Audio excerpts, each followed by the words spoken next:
Hello everyone, अभी मैं पढ़ाने जा रही हूँ next part of my pharma series.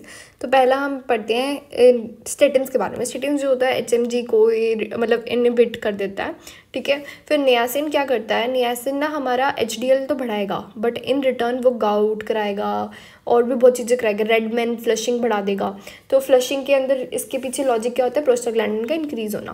फिर आते हैं हमारे कोलेस्टिपोल, टायरोसिनिन, ये सारी ड्रग्स होती है हमारी बाइल एसिड सिक्विस्टर्स। तो अगर मान लो किसी को पैनक्रेटाइटिस है तो हम उसके अंदर दे देंगे, और ये कॉन्ट्राइंडिकेटेड होता है अगर हमारा ट्राइग्लिसराइड जो होता है वो बड़ा होता है। ओके, फाइब्रेट होता है पीपीआर अल्फा एगोनिस्ट, ठीक है। अब हमारा एविनोकुमाब जो होता है वो ALD, इसको कुमाब देख के आप PCSK में मत कंफ्यूज करना प्लीज़।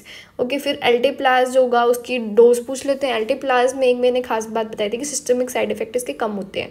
एंड 0.9 मिलीग्राम पर केजी हम देंगे, 10% बोलस देंगे, बाकी सारा IV देंगे।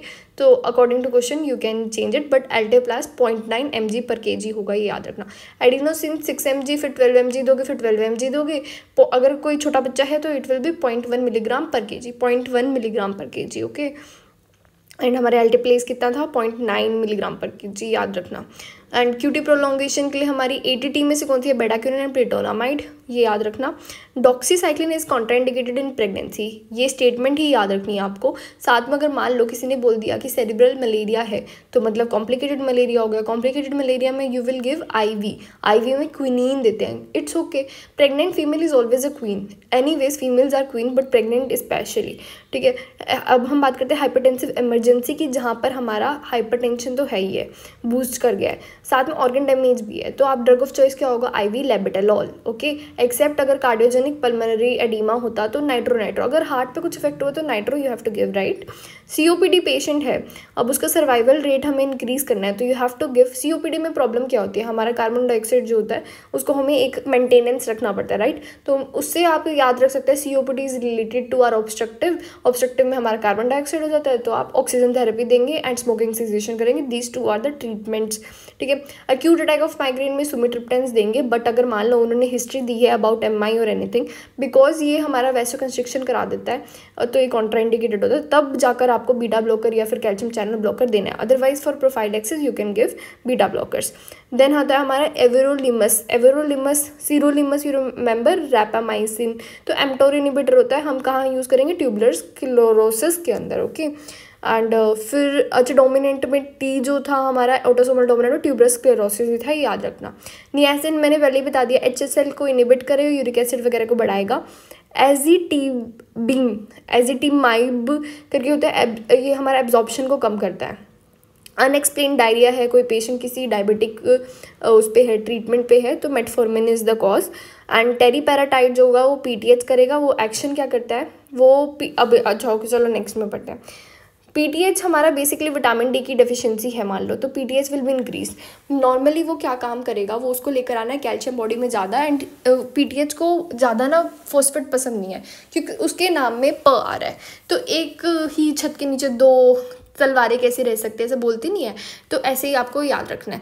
तो ये हमारा DCT एंड PCT पे काम करेगा। DCT से हमारा कैल्शियम को रीअब्जॉर्ब कर लेगा, PCT पे स्टार्टिंग में ही हमारा उसको फेंक देगा फॉस्फेट को, उसको रीअब्जॉर्ब नहीं करना तो वो पहले PCT पे जैसे आएगा तो उसको कहेगा फॉस्फेट को bye bye. Bone absorption reabsorption कराता है, इसलिए अल्कलाइन फॉस्फेट जो होता है वो उसके अंदर भर जाता है, ठीक है। अब हमारे खास बात क्या है, पीछे लिखा हुआ है मैंने टेरीपैराटाइड मतलब PTH अगर आप बढ़ा रहे हो तो 2 साल से ऊपर आप ये दवाई नहीं दे सकते। पहली बात तो ये ओस्टियोसार्कोमा करा देता है, ओस्टियोसार्कोमा, बिसफॉस्फोनेट ओस्टियोनेक्रोसिस करा रहा था, ठीक है, याद रखना। वो मैंने कैसे लर्न किया है कि उसमें ईसोफेजाइटिस होता है ना, तो ईसोफेगस हमारी का है नेक में, तो ईसोफेजाइटिस ओस्टियोनेक्रोसिस इज बिसफॉस्फोनेट, ठीक है। चलो, अब विटामिन D कम होता है तो हमारा क्या होता है, हमारा जो PTH है वो बढ़ जाएगा। कैल्शियम वो पहले कम था तो नॉर्मल हो जाएगा, एंड फॉस्फेट को क्योंकि PTH काम कर रहा है तो फॉस्फेट को कम कर देगा, ALP को बढ़ा देगा, ओके।